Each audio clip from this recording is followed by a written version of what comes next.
ప్రియ దేవుని పిల్లలారా, చాలామందిలో వచ్చే ఆలోచనలు ఇలా ఉంటూ ఉంటాయి. దేవుడు అలాగెందుకు చేయలేదు? ఇలాగెందుకు చేయలేదు? నేను అనుకున్నట్టుగా ఎందుకు జరగలేదు? మనం అనుకున్నట్టుగా ఎప్పుడు దేవుడు జరిగించడు. ఆయన అనుకున్నట్టుగానే జరిగిస్తారు. అది మనకి క్షేమం. అది మనకి ఆశీర్వాదం. దేవుడు అనుకున్నట్లుగా జరిగితేనే మనకి క్షేమం, మనకి ఆశీర్వాదం. కనుక దేవుడు అనుకున్నట్లుగా మన జీవితంలో జరగాల్సింది. దేవుడు అనుకున్నట్లుగా దేవుడు జరిగిస్తాడు. ఆయన అనుకున్నట్లుగా జరిగితేనే మనకి ఆశీర్వాదం. కనుక ప్రియ దేవుని పిల్లలారా,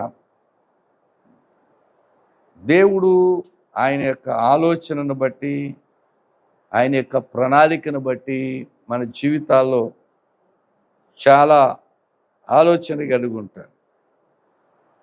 కనుక మన యొక్క ఆలోచన కాదు కానీ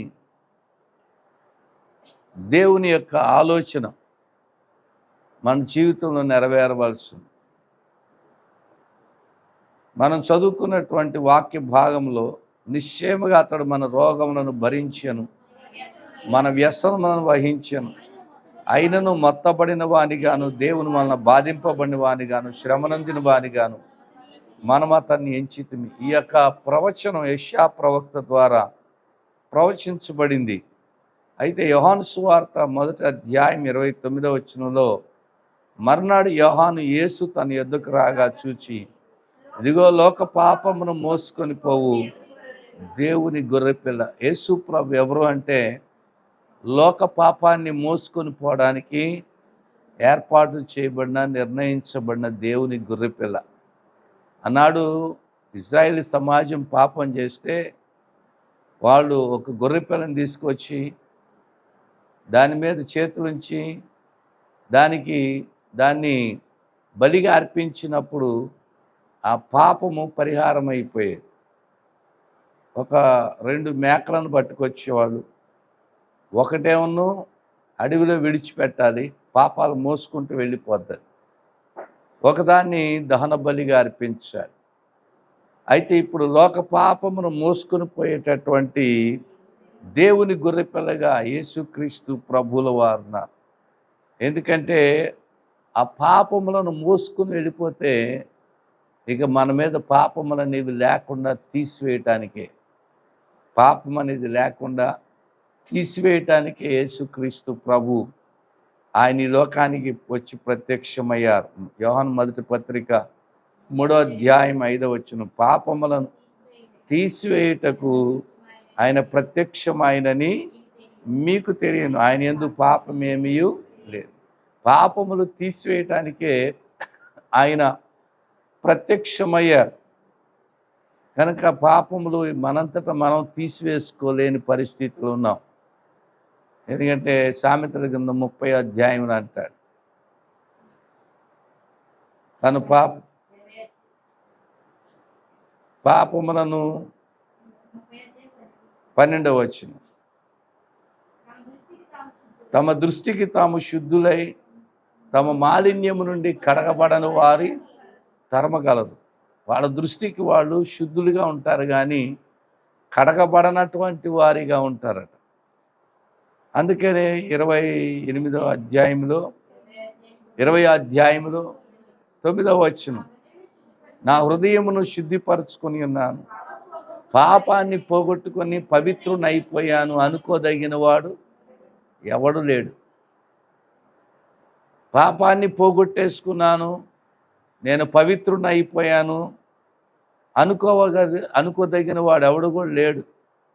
భూమి మీద ఎవరు కూడా నేను పాపాన్ని పోగొట్టేసుకున్నాను, పవిత్రునైపోయాను, పరిశుద్ధుడినైపోయాను, నీతిమంతుడినైపోయాను అనుకోవడానికి ఏమాత్రం కూడా అవకాశం లేదు. కనుక ప్రియ దేవుని పిల్లలారా, ఒకసారి ఒక చిన్న పిల్లవాడు, ఒక ఇంట్లో ఒక పాప బాబు ఇద్దరు, అక్క తమ్ముళ్ళు ఇద్దరు ఉన్నారు. ఆ అక్క తమ్ముళ్ళు పరిస్థితి ఏంటంటే, వాళ్ళ నాన్నగారికి తీవ్రమైన జబ్బు చేసి ఒక వైరస్ లాంటిది వచ్చి ఆయన చనిపోయాడు. ఆయన చనిపోయిన కొద్ది రోజులకే వాళ్ళ అమ్మకి ఆ వైరస్ అంటుకుంది. ఆమెను కూడా హాస్పిటల్లో పెట్టారు. పిల్లలు చూడ్డానికి వెళ్తే కనీసం దగ్గరికి కూడా రానివ్వలేదు. ఎందుకంటే ఆ వైరస్ ఈ పిల్లలకు అంటుకుంటుందేమోనని చెప్పి వాళ్ళని అక్కడి నుంచి తరిమేశారు. తరిమేస్తే ఆ పిల్లలిద్దరూ ఒకళ్ళొకళ్ళు పట్టుకొని అన్నా చెల్లెలు బిగ్గరగా పెద్దగా ఏడ్చారు. ఆ తర్వాత మళ్ళీ కొన్ని రోజులకి మళ్ళీ హాస్పిటల్ దగ్గరికి వెళ్తే ఆ హాస్పిటల్ సిబ్బంది ఏమన్నారంటే, మీ అమ్మ ఎప్పుడు చచ్చిపోయింది, మీ అమ్మను కూడా తీసుకెళ్ళి పాతిపెట్టేసాం. మా అమ్మని ఎక్కడ పాతిపెట్టారో చెప్పండి అని చెప్పి అడిగితే, 10 మంది చచ్చిపోయారు, 10 మందిని ఒకే గోతిలో పెట్టేశాం, ఇక మీ అమ్మ ఎక్కడుందని చెప్తాం అని అనేసరికి, వాళ్ళ అమ్మ చచ్చిపోయింది అనేసరికి ఇద్దరు పిల్లలు కూడా అనాథలైపోయి ఇద్దరు ఒకరినొకరు పట్టుకుని పెద్దగా ఏడవడం మొదలుపెట్టారు.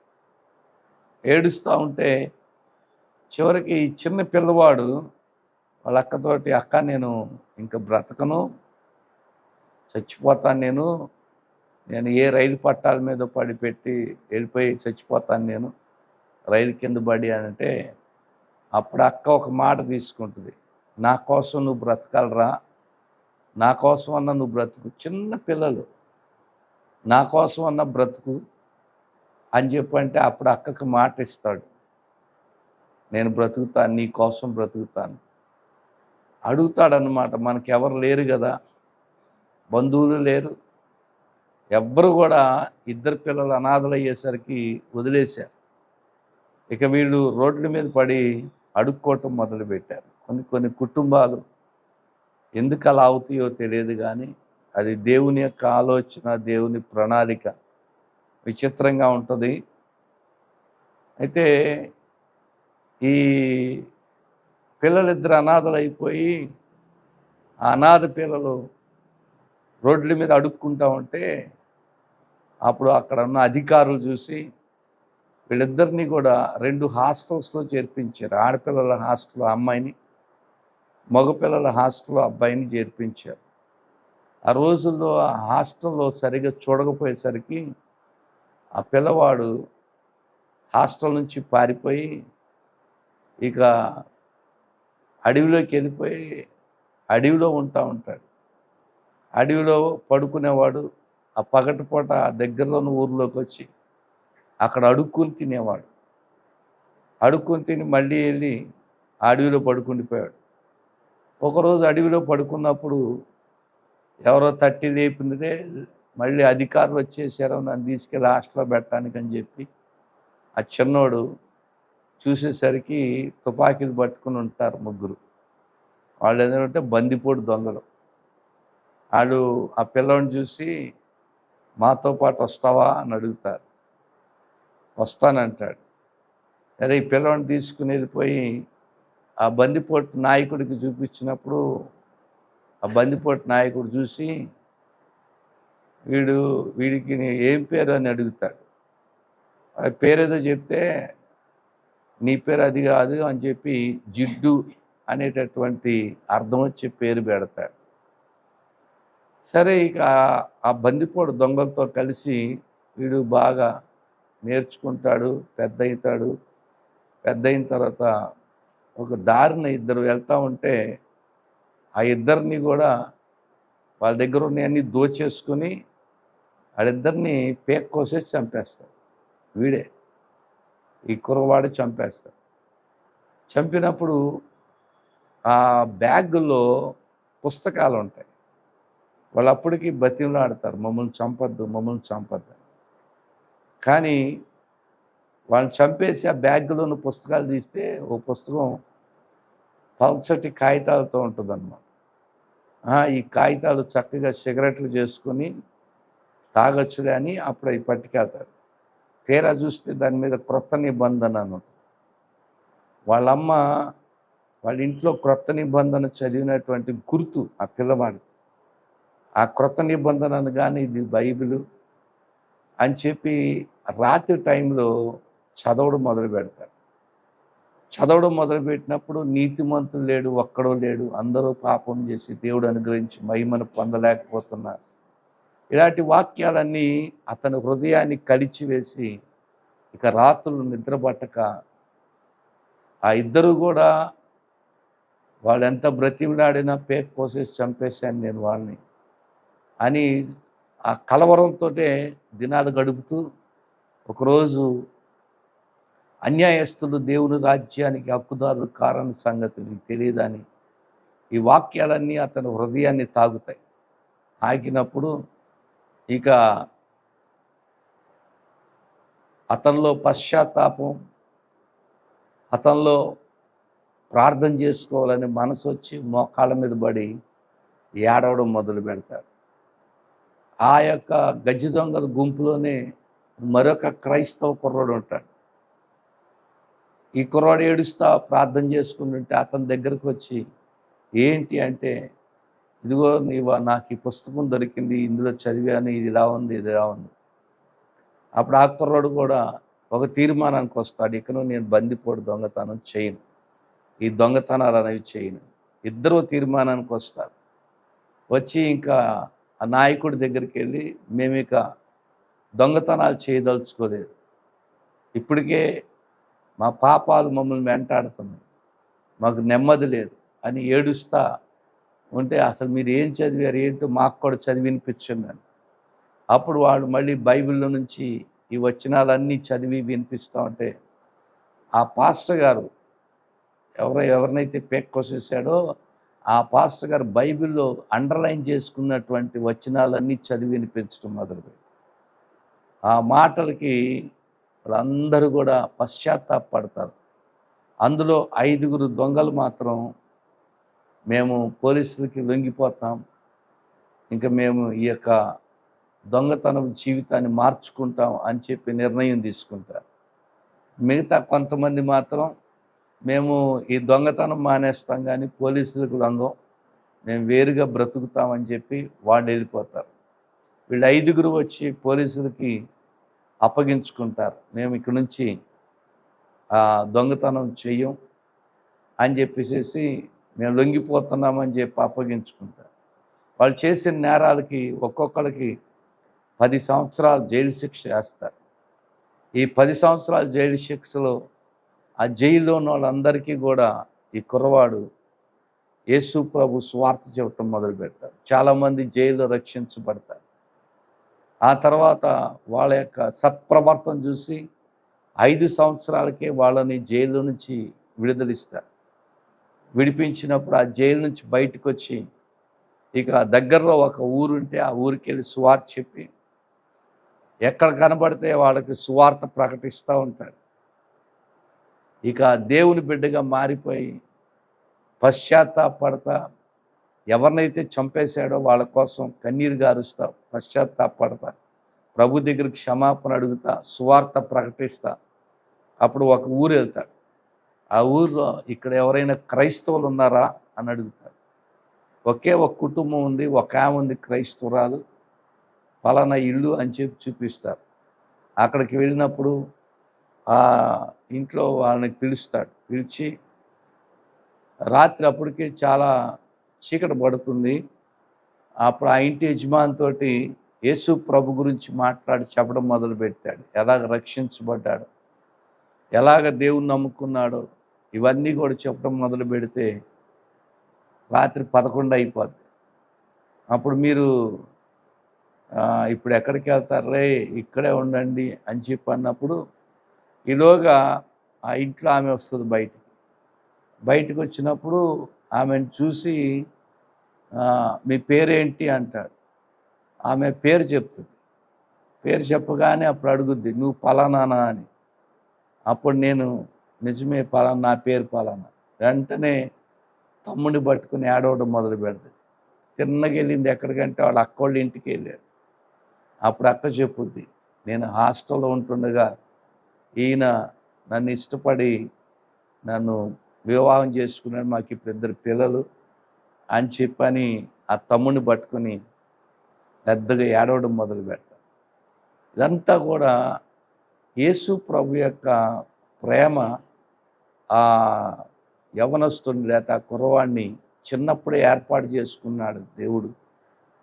దేవుని యొక్క గొప్ప రక్షణ, హత్య చేసినటువంటి హంతకుడిగా ఉన్నటువంటి ఆ వ్యక్తి యొక్క అతిక్రమం లేక పాపాన్ని తీసివేయటానికి యేసుక్రీస్తు ప్రభు ఈ లోకానికి వచ్చాడు.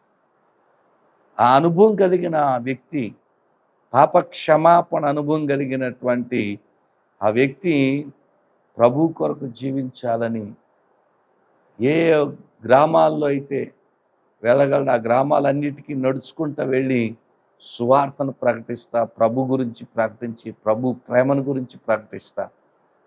ప్రతిరోజు ప్రార్థన ఏంటంటే, ఓ దైవ సేవకుడా, నిన్ను నేను హతమార్చేశాను, నన్ను క్షమించు. క్షమించటానికి నువ్వు భూమి మీద లేకపోయినా నా కోసం ప్రాణం పెట్టినటువంటి యేసు ప్రభు నన్ను క్షమించారు, నాకు రక్షణ ఇచ్చారు. కాబట్టి ఆయన్ని బట్టి నువ్వు నన్ను క్షమించు అని ప్రార్థన చేసుకుంటూ ఉండేవాడు. ప్రియ దేవుని పిల్లలారా, గజ్జి దొంగలు మారి రక్షించబడ్డారంటే దేవుని యొక్క వాక్యం. గజ్జి దొంగలు వాడు ప్రభువులోకి రాగలిగారంటే దేవుని యొక్క వాక్యం వాళ్ళని అంతగా ఆశీర్వాదకరంగా చేస్తాం. మరి మన జీవితంలో నిజమైన రక్షణ అనుభవం ఉంటే, ప్రభు మన యొక్క పాపాలన్నింటినీ మోసుకుని వెళ్ళిపోయి తీసివేసినప్పుడు మన బాధ్యత, మన కర్తవ్యం అనేక మందిని ప్రభు దగ్గరికి నడిపించు. అనేక మందిని ప్రభు దగ్గరికి నడిపించాల్సిన బాధ్యతను ప్రభు మనకిచ్చారు. అందుకే రక్షించుకున్నారు ఆయన. మన ద్వారా అనేక మంది రక్షించబడాలని. పాలాంగిచో గారు టీబీతో బాధపడుతున్నప్పుడు, రక్తం గక్కుతున్నప్పుడు, డాక్టర్లు చనిపోతామని చెప్పినప్పుడు ఒక హై స్కూల్ అమ్మాయి వెళ్ళి ఆయనకి సువార్తని చెప్పి ఆయన కొరకు ప్రార్థన చేసింది. ఎంత గొప్ప దైవజనుడిగా మారాడు ఆయన. ఎవరు గొప్ప దైవజనులు అవుతారో తెలియదు. మన వంతు కర్తవ్యం, మన వంతు బాధ్యత, మనం సువార్తను ప్రకటించడం, యేసు ప్రభుని పరిచయం చేయటం కావాలి. ఏదో మన ఈ భక్తితోటి తృప్తి చెందితే కుదరదు. మనం రక్షించబడ్డామనేటటువంటి తృప్తి మనకి పనికిరాదు. ప్రభు కొరకు ఏం చేయగలం? రేపటి రోజున నన్నైనా నిన్నైనా నిలబెట్టినప్పుడు నా దగ్గర జవాబు ఉండాలి, నీ దగ్గర జవాబు ఉండాలి. ప్రభు యొక్క చిత్తాన్ని, ప్రభు యొక్క ఇష్టాన్ని చేయడానికి సిద్ధపడిన వారిగా ప్రభువుని కనపరిచేవారు ఉంటే రేపు దేవుని యొక్క సముఖంలో నిలబడగలదు. జీవగ్రంథంలో పేరుంటుంది, లేకపోతే జీవగ్రంథంలో పేరేంటి ఉపయోగం? జీవగ్రంథంలో దేవుడి పేరు రాసి ఉపయోగం ఏంటి? ఊరికనే తీసుకెళ్ళి పరలోకంలో కూర్చోబెట్టడానిక? భూలోకంలో బాగా సుఖాలు అనుభవించారు, భూలోకంలో బాగా సంపాదించుకున్నారు, ఇక పరలోకంలో కూడా వచ్చి ఇక్కడ కూడా సుఖాలు అనుభవించమని చెప్తాడా? నేను ప్రభు దగ్గర ప్రార్థన చేశా, ప్రభువా ఎవరిని నరకంలోకి వెళ్ళనీయద్దు, అందరినీ పరలోకం తీసుకెళ్ళి ప్రభు అని ప్రార్థన చేస్తున్నా. అప్పుడు ప్రభు నాతో మాట్లాడుతున్నారు, నానా అందరినీ పరలోకం తీసుకెళ్తే అది పరలోకం అవద్దు, అది భూలోకం అవుద్ది అన్నారు. మరొక భూలోకం అవుద్ది, అంతకు మించి ఏమవుద్ది. మరి పరలోకం ఎందుకు అంటే, పరలోకం ఎవరికి అంటే మారు మనసు పొందినటువంటి వాడు, రక్షణ పొందినటువంటి వాడు, ప్రభు కొరకు జీవించినటువంటి వాడు, వాళ్ళకే పరలోకం. అంతేగాని ఎవరికి పడితే వాళ్ళకి పరలోకం ఇచ్చేసి మీరందరూ పరలోకం వచ్చేయండి బాబు, మీకోసమే పరలోకం సిద్ధం చేశాను, సింహాసనాలు సిద్ధం చేశానని చెప్తాడు అనుకున్నారా? ఈయన మాటలు ఒక రోజున మీకు గుర్తొస్తాయి, గుర్తుపెట్టుకోండి. ఆ రోజున బాధపడిన ప్రయోజనం లేదు. ఈ దేవుడు మన పాపాలను ఎంతగా దూరం చేశాడంటేనట, 103వ కీర్తన 12వ చరణంలో చూస్తే, పడమటికి తూర్పు ఎంత దూరమో ఆయన మన అతిక్రమం మనకు అంత దూరపరచున్నాడు. తూర్పు పడమరలు ఎప్పుడు కలుసుకో. పడమటికి తూర్పు ఎంత దూరమో ఆయన మన అతిక్రమం మనకు అంతా దూరపరిచాడు, దూరం చేసేసాడు దేవుడు. అంతగా దేవుడు మన కోసం మన పాపములన్నిటినీ కూడా ఆయన మోసుకుని వెళ్ళాడు. పేతురు పత్రిక 1వ పత్రిక 2వ అధ్యాయం 24వ వచనం, మనం పాపముల విషయమై చనిపోయి నీతి విషయమై జీవించినట్లు ఆయన తానే తన శరీరమందు మన పాపములను మ్రాను మీద మోసుకొనెను. ఆయన పొందిన గాయముల చేత మీరు స్వస్థత నొందితిరి. ఆయనే మన పాపములను, ఆయన తన శరీరమందు మన పాపములను మ్రాను మీద మోసుకొని వెళ్ళాడు. రక్షణ అంటే ఏదో నోటి మాట చేత కలిగింది అనుకుంటున్నారేమో. నిజమైన రక్షణ అనుభవం కలిగిన వాళ్ళు, రక్షణ విలువ తెలిసినటువంటి వాళ్ళు ప్రభు కొరకు జీవిస్తారు. ప్రభువుకి అనేక మందిని ప్రభు దగ్గరికి నడిపిస్తారు, ప్రభు చిత్తాన్ని చేస్తారు. కానీ చాలామంది ప్రభు కొరకు జీవించేవాడు కనబడ్డం లేదు. నేను ఈ రోజున ప్రభు కోసం ఏం చేశాను? ఏమీ కనపడదు. ప్రభు కోసం ఏం చేసామో కనపడదు. కాకపోతే శిలువ ధ్యాన కూడికలో పాల్గొన్నాం అంతే. కాసేపు ప్రార్థనలో అది కూడా టైం ఎక్కువైతే మళ్ళీ మాకు ఇబ్బంది ఎక్కువైపోతుంది. మళ్ళీ టైం టు టైమే పాల్గొవాలి, టైం టు టైం వెళ్ళిపోవాలి. మరి ప్రభు నాకు నేర్పిన భక్తిలో టైము, రైము, లేకపోతే తిండి, లేకపోతే అది ఇది అలాంటిది ఏమి నాకు నేర్పలా ప్రభు. సమయమనక అసమయమనక సువార్తను ప్రకటించమన్నాడు దేవుడు. టైం చూసుకోవద్దని చెప్పాడు. కానీ విశ్వాసులు టైం టు టైం, మనం టైం అయిపోయింది అనుకుంటూ ఉంటారు. ప్రియ దేవుని పిల్లలారా, ఇవాళ దేవునితో ఎక్కువసేపు సహవాసం చేయలేనటువంటి వ్యక్తులు పరలోకం చేరరు, నిస్సందేహం. ఎందుకంటే అక్కడ ఉండలేరు కదా. దివారాత్రులు అక్కడ ఉండాలి, రాత్రింబగళ్ళు అక్కడ ఉండాలి. ఇక్కడే మనకు అలవాట్లేదు ఇక్కడే మనం ఎక్కువసేపు ఉండలేము ఇంకా పరలోకంలో ఎలా ఉండగలుగుతాం? దేవుని మందిరానికి రానటువంటి వాడు పరలోకం చేరు. ఎందుకంటే ఇక్కడ మందిరానికి రావటానికి మనకు మనస్సు లేదయ్యా, పరలోకం ఏం చేరుతాం? మందిరానికి రానటువంటి వాళ్ళు, ఉండలేనటువంటి వాళ్ళు, ప్రార్థన చేయలేనటువంటి వాళ్ళు, వీళ్ళందరూ పరలోకం చేరతారా? వీళ్ళందరూ నామకార్థ క్రైస్తవులుగాను, ఆచార సంబంధమైన క్రైస్తవులుగాను, అలవాటుతో కూడిన భక్తిగాను, నేర్చుకున్నటువంటి భయభక్తులుగాను ఉంటే పరలోకం చేరు. అందుకే ఇది ఇరుకు మార్గం అని ప్రభు చెప్పారు. ఇరుకు మార్గమున ప్రవేశింప పోరాడండి. పోరాటం ఇది. అనేకులు ప్రవేశించడానికి చూస్తారు కానీ అది వారి వల్ల కాదు. మనకేంటంటే ఇది క్లిష్టతరమైన మార్గం. ఇది మన ఇష్టం వచ్చినట్లుగా నడుచుకునేది కాదు. దేవుని ఇష్ట ప్రకారంగా, పరిశుద్ధాత్మ దేవుని యొక్క ఆలోచన ప్రకారంగా నడుచుకో. మన మీద అనేక రకాల ప్రభావాలు పనిచేస్తూ ఉంటాయి. మత్తయి సువార్త కాదు, అది కాదు. ఇరుకు మార్గమున ప్రవేశింప పోరాడండి అని లూకాసు వార్తలు 13వ అధ్యాయం 24 వచనం. లూకాసు వార్త 13వ అధ్యాయం 24 వచనం. ఆయన వారిని చూచి ఇరుకు ద్వారమున ప్రవేశింప, ఇది పోరాటం. అనేకులు ప్రవేశింప చూతురు కానీ వారి వల్ల కాదు. కాబట్టి ఇది ఇరుకు మార్గం, విశాల మార్గం కాదు, మన నచ్చినట్లుగా కాదు.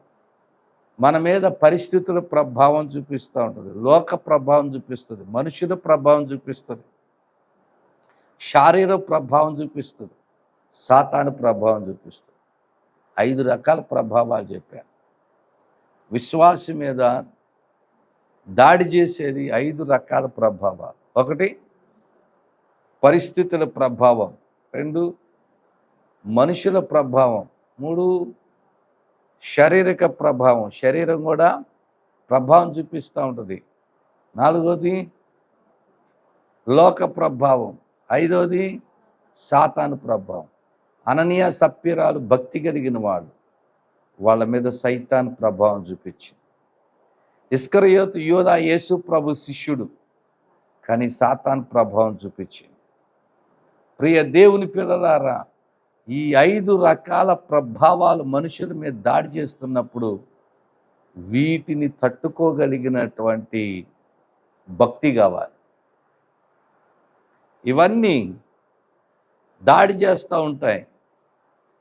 ఈ ప్రభావాలన్నీ దాడి చేస్తుంటాయి. పరిస్థితుల ప్రభావం దాడి చేస్తూ ఉంటుంది.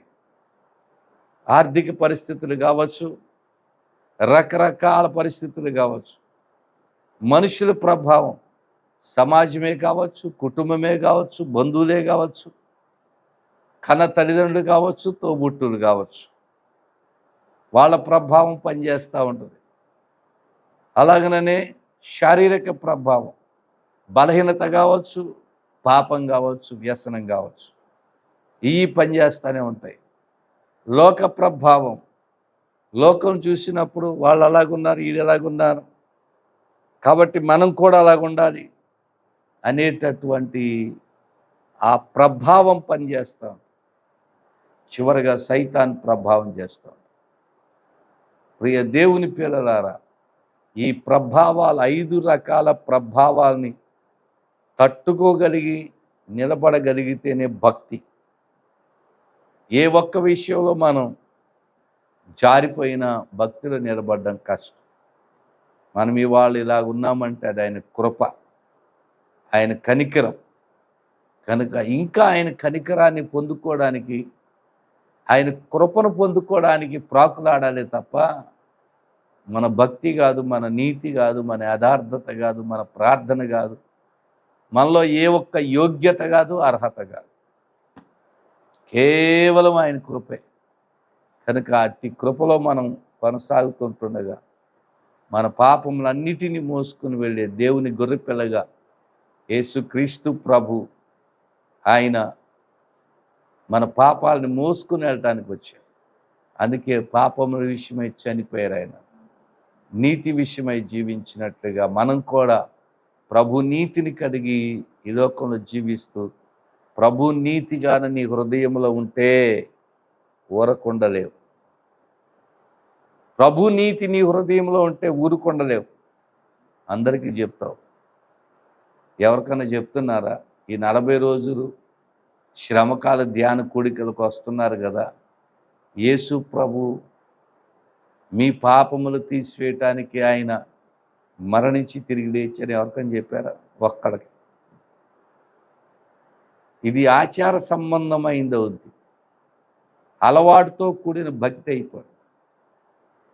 ప్రభు గురించి ఎవరికి చెప్పలేనప్పుడు, ప్రభు గురించి ఎవరికి పరిచయం చేయలేనప్పుడు మన భక్తి అంతా కూడా శూన్యం అయిపోయింది.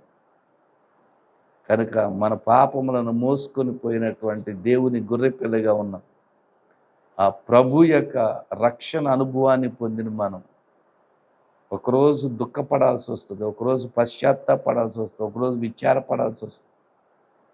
అయ్యో మా పాస్టర్ గారు చెప్పారు, నేను ఆ రోజున వినలేదే అని బాధపడిన ప్రయోజనం, నా బోధకుల మాటకి నేను చెవియొగ్గలేదే, ఒక్కరోజు బాధపడిన ప్రయోజనం ఉంది.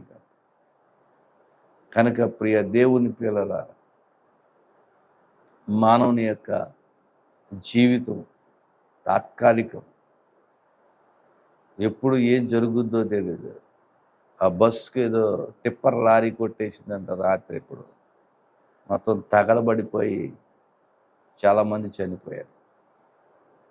ఓ ప్రక్క యుద్ధాలు జరుగుతూ ఉన్నాయి, ఓ ప్రక్క ప్రమాదాలు, ఓ ప్రక్క కరువులు, ఒక ప్రక్క భూకంపాలు, ఇవన్నీ కూడా వింటానే ఉన్నాం. కానీ కఠినమైన రాతి గుండెల్లాగా అయిపోతుంది. ఈ రాతి గుండెలు కరిగితేనే ప్రభు దగ్గర పశ్చాత్తాపడి ప్రభు మహిమ కొరకు జీవిస్తేనే ప్రభు రాజ్యం. గుర్తుపెట్టుకో. ఇది నా మట్టుకు నేను బైబిల్ చదువుకున్నాను, నా మట్టుకు నేను ప్రార్థన చేసుకున్నాను, నా మట్టుకు నాకు నా కుటుంబం అని ఎంతవరకు అనుకుంటే ప్రభుకి నీకు రక్షణ ఇచ్చినందుకు విచారమైంది. కనుక ఆలోచన చేయండి, ప్రార్థన చేసుకుందాం.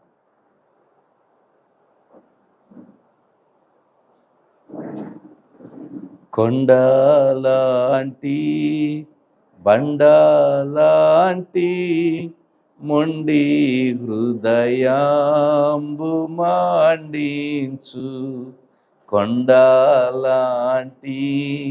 బండలాంటి మొండి హృదయాంబు మాండించు, పండియున్న పాపులనైనా పండియున్న పాపులనైనా పిల్లచుచుండే పరము చేరా, పిల్లచుచుండే పరము చేరా, సిలువ చెంత చేరిన నాడు కలుషములను కడిగి వేయు, సిలువ చెంత చేరిన నాడు కలుషములను కడిగి వేయు.